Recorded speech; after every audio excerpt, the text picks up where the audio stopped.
talk about command and control in cyberspace, it is a battle space. And in any other battle space, you talk about the friendly, the enemy, and the others who are in your battle space, and how you don't want to have fratricide and you don't want to fire on other folks in your battle space that are not adversaries.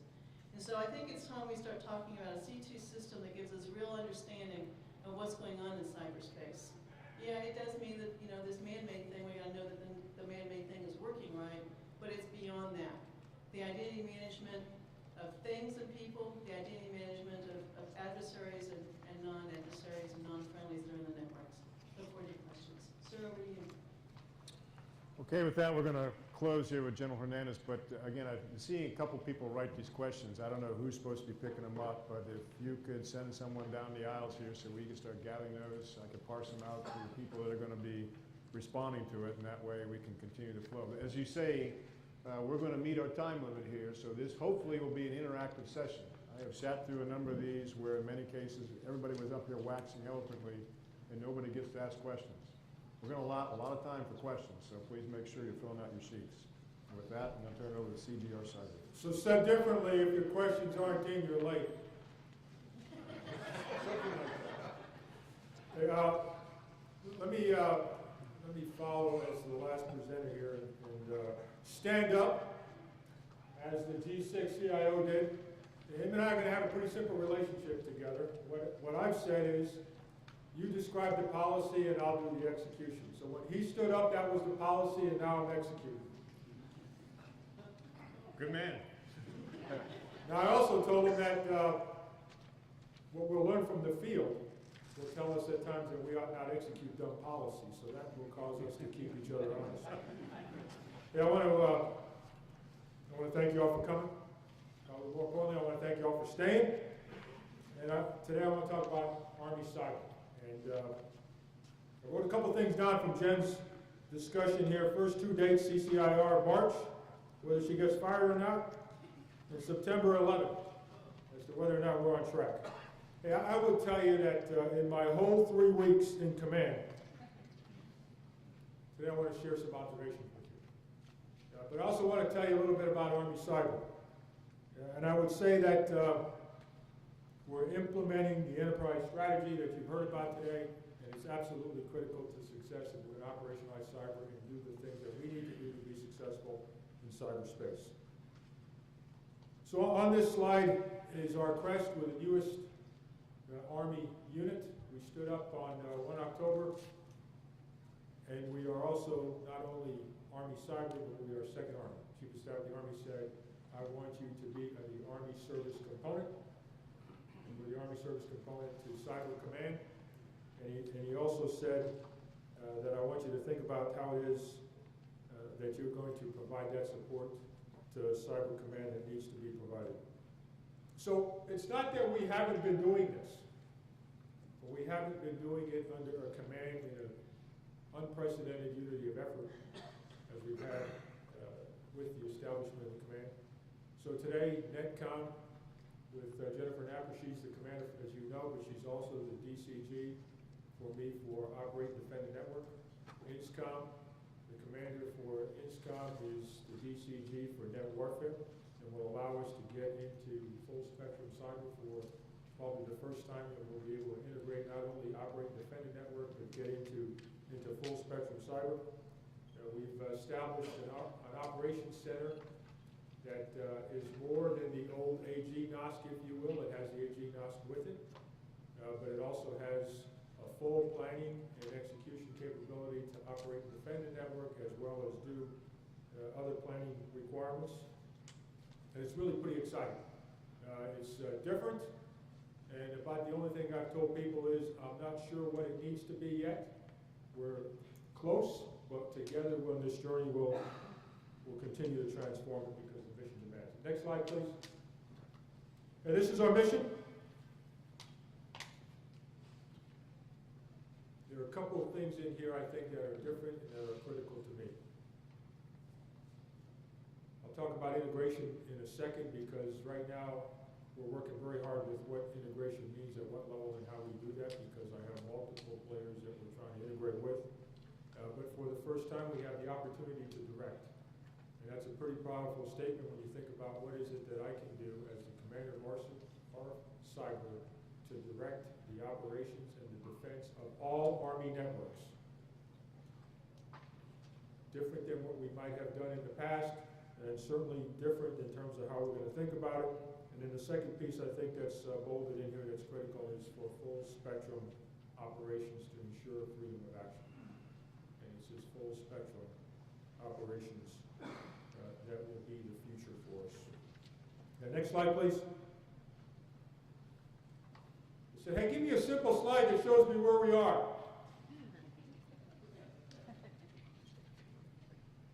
So just took a couple things away. One, worldwide.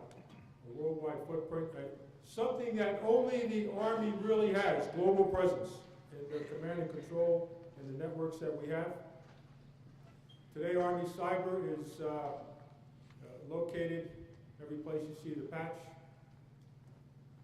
The headquarters is split-based.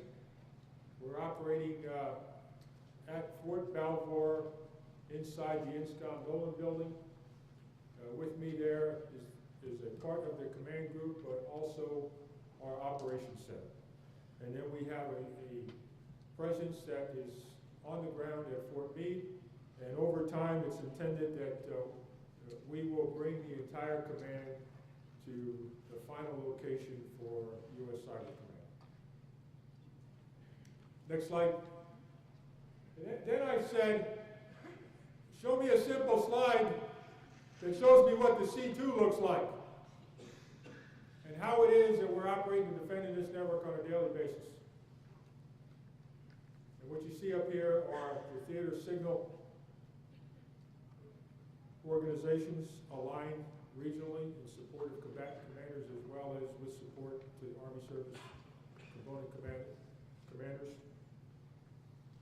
And you also see this construct that we've added in here that's the Cyber Center. It calls us to think a little bit differently than we have in the past about TNOSCs and RSERTs, and think about full spectrum cyber and what it is that we might need to have inside of our cyber centers in support of a C2 construct. What we have not had in the past, in addition to an Army Cyber Command, is a U.S. Cyber Command. So I've asked us to think differently with respect to what that C2 looks like now for the first time when you're trying to establish a construct that has U.S. Cyber Command, all of the services, and the need for a C2 that is clearly integrated, unbelievably streamlined, and extremely responsive. That's where we're going at that speed, that we need a C2 structure that allows us to do that. Next slide, please. This is where I may violate the 10-minute rule, which is why I stood up here. All the rest of you listened to the G6 so that you didn't get the hook. I want to see what the hook looks like from this end. I was shocked. Because when you said I'm done, I'm done. So just some thoughts for you, and things that I would tell you that are on my mind every day, and some pieces that we're starting to work our way through, and that I would value anybody's input, and I certainly welcome our discussion today. But we're deep into an initial assessment of what all of this means with the mission that we've been given and the command that we have, and how it is we're going to operate within the construct of the support that's necessary to accomplish the mission. Looking hard at three areas in that first bullet. And that is, what authorities do we need to execute the mission? What organizational changes might we need to execute the mission? And then probably most important of all, what is the cyber warrior force that we need that's going to take us to the future to do the things that need to be done? Second, we talk about this a lot, and you know it, but we just can't continue to go parallel with the threat. We have to absolutely stay away with the ever-growing threats. And you know that we very quickly have moved from the area of what you would call, I liked being a Thor on that slide, but we moved away from the geek very quickly into people that make noise, to people that make significant noise and have the ability to disrupt our networks if we're not careful. And we're moving into an area where we go from disruption to the potential for significant destruction. And we need to be armed and prepared for that. Third is I've challenged us to operationalize cyber. We cannot do it without the LandWarNet enterprise strategy. That's necessary, but I'm not convinced it's sufficient. We have to talk in terms that operational commanders understand. We have to talk in terms that we can understand the operational impact on our network, in terms that we understand the risks associated with it. We have to ensure that this becomes leaders and commanders' business. Everyone needs to know that they're entering a contested environment every time they go on the net. And we need to adopt our procedures and our practices to ensure that we can win the recon fight that's going on every day, and that we can be successful in defending and operate the network, but more importantly, successful in all operations.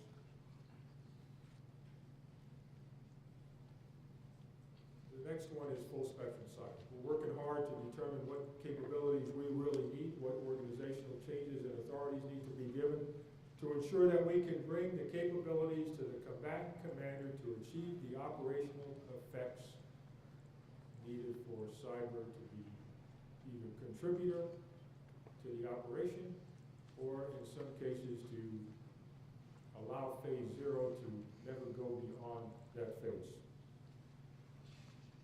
Probably the most significant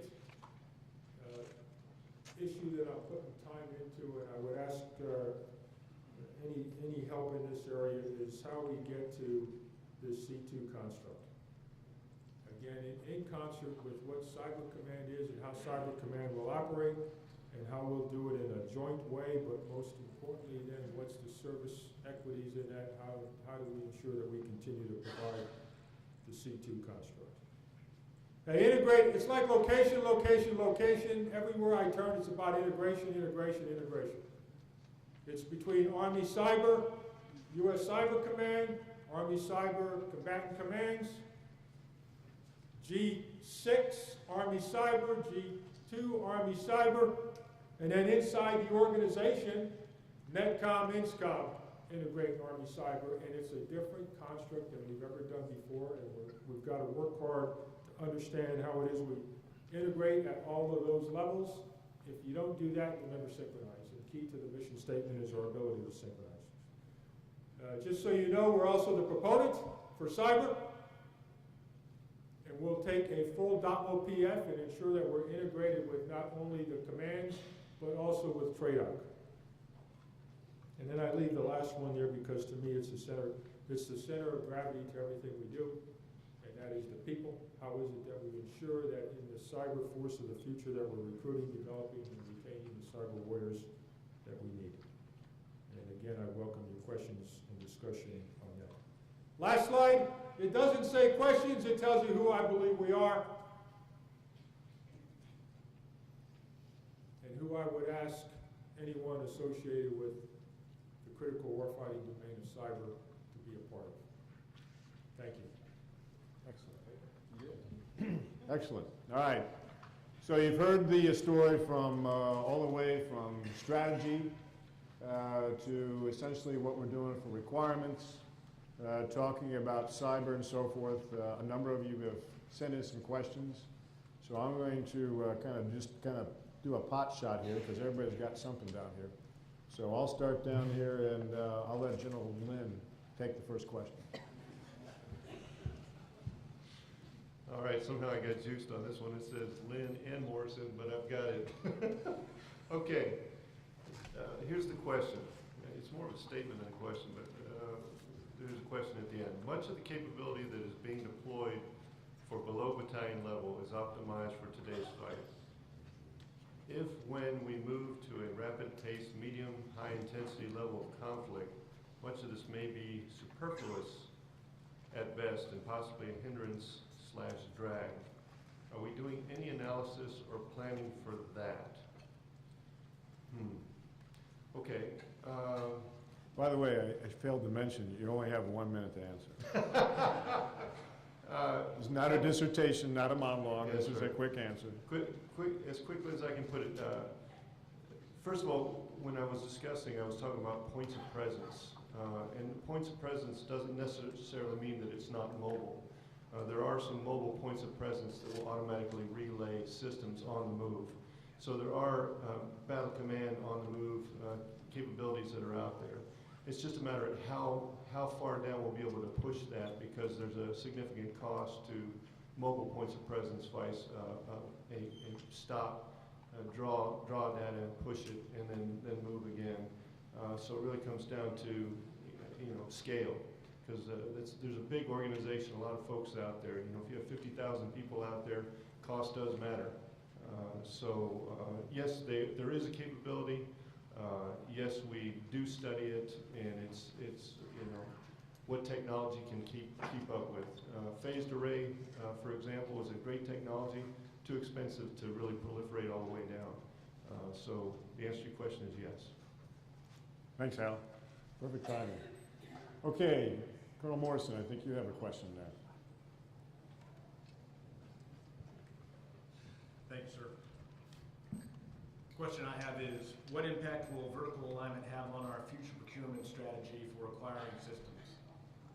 Well, fundamentally, the first thing it's going to do is it's going to force us to make choices. We cannot afford everything that's out there in the portfolio with the requirements that are currently levied on.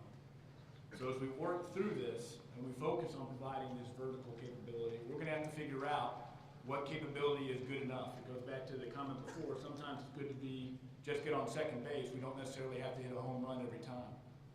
But I also think if we baseline on the technical architecture that you've heard several folks on the panel speak, that we hope to shift the RDT&E burden away from the Army and over to industry. Because in the end, what we want is how industry adopts technical change. Faster, better, and at the right price point. Thank you. Thanks, John. Okay, General Knapp. So I've got a very good question here from our North family. What initiatives are planned for interoperability with local, state, regional, and federal mission partners in civil support operations?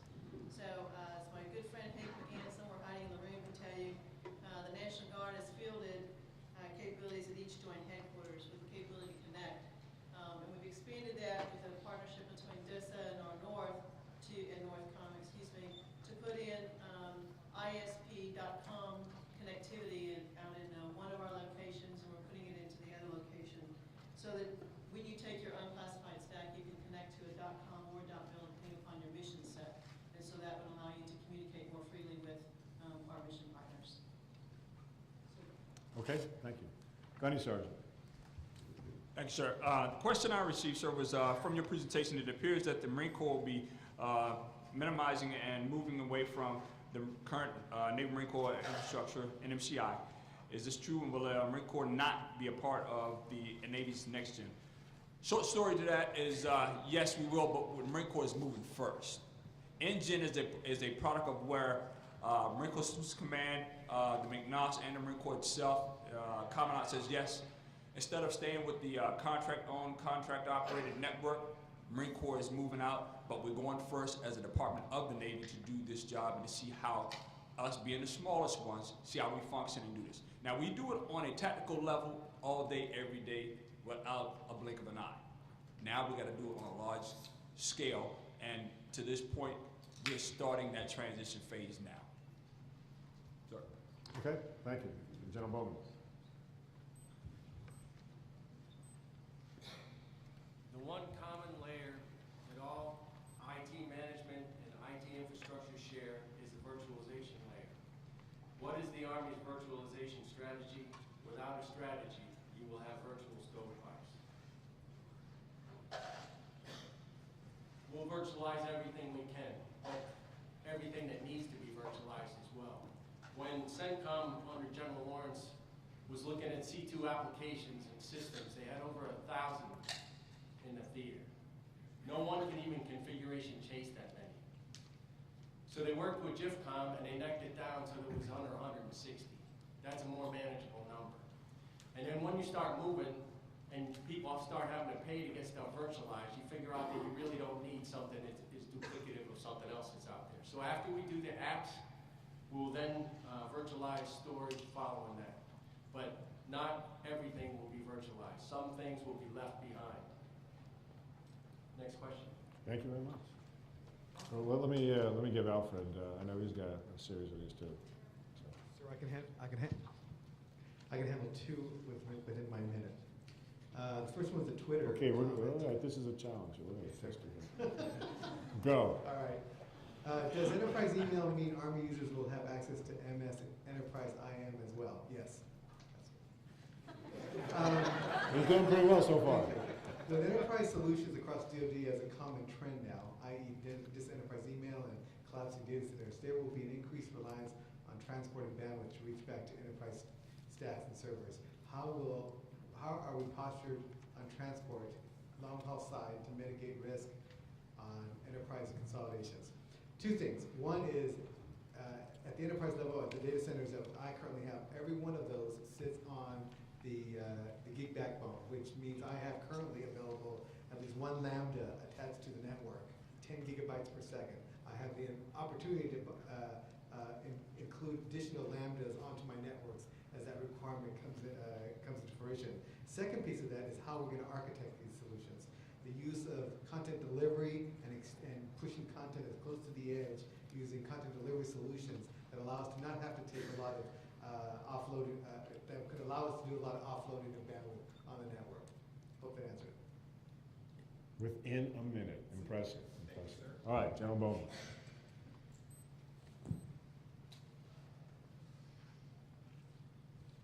As indicated, it appears that all of this decks are still well underutilized and have a great deal of unused capacity. With this perspective, why can't the Army migrate much quicker to some of these decks? The schedule seems too slow. Why? It doesn't have a name on here, but the Vice Chief of Staff of the Army could have written that too.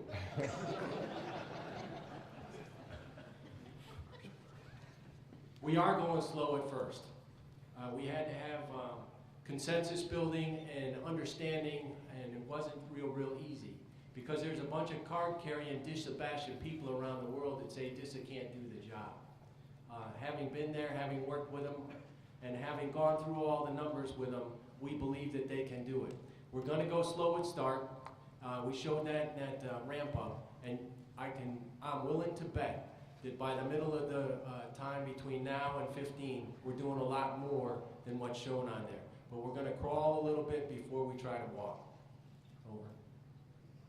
And I would agree that probably was written by the Vice, or someone's got a plant in here that the Vice had asked this question, because he has asked that question numerous times, and that's been the answer.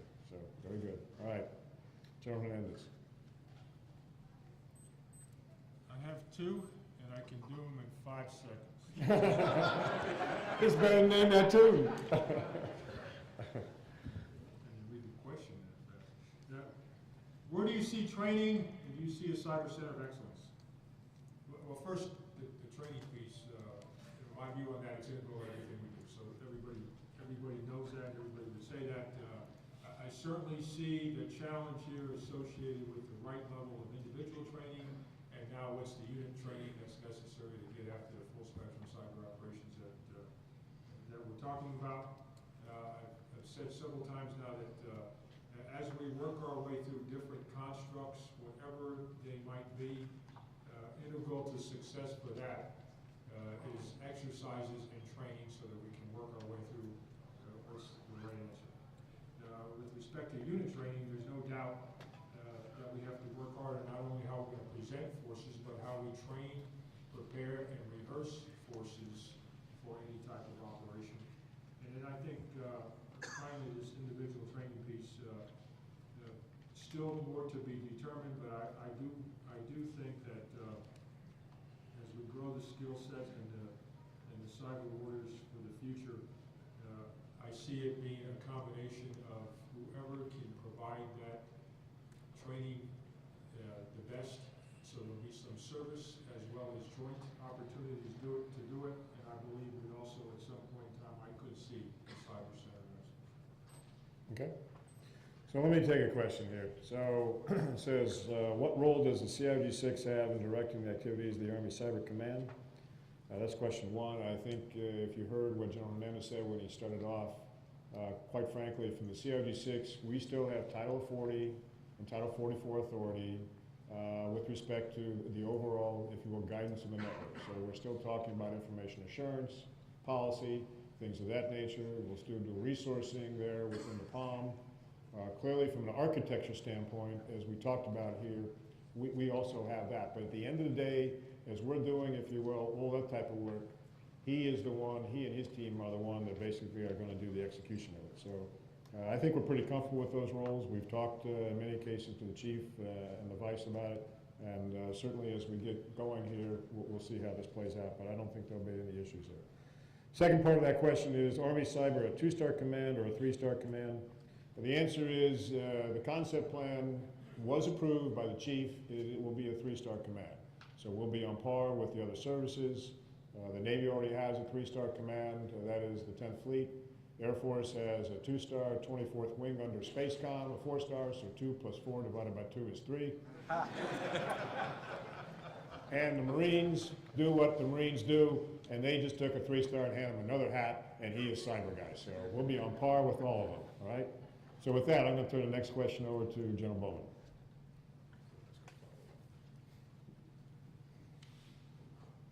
Does Army Private Cloud Area Processing Center APC2 RFP help you achieve the desired data center consolidation, or will there be a separate RFP, and when?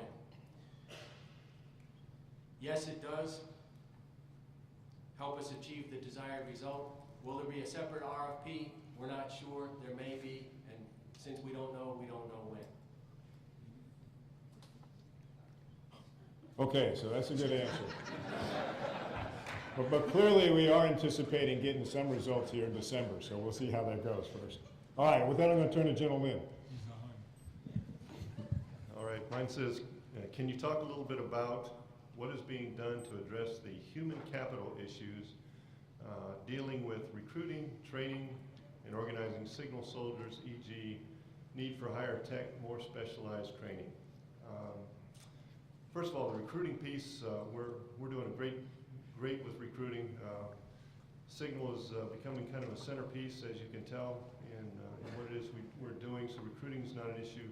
Training, as we're looking at the future for training, 2 parts to that. One, I think the base training will be more theory, where we'll teach a lot of theory instead of teaching boxes, because we're finding that the way young people learn today is through applications, apps. And so we've stood up a team that are actually developing apps as part of our 53 course, Functional Area 53 course. And actually they have a booth downstairs, so that's a great little nudge to go down and see their booth and see what they're developing down there. But I see applications that really tell you how each of the systems operate that they can have on an iPhone or a Droid to help them practice and train will probably be the future. As far as organizing the organization piece, there'll be probably less MOSs, more capable, multi-talented, multifunctional MOSs. So Okay. Thank you for the question. Thank you. Colonel Morrison. Mine is a follow-up to my initial question, and it goes, you stated that you hope to shift the technical innovation RDT&E to industry. Will the Army be expanding commercial research and development opportunities to encourage that shift? You know, so we fundamentally shifted our paradigm here by establishing this technical baseline, but we've really only done it over the past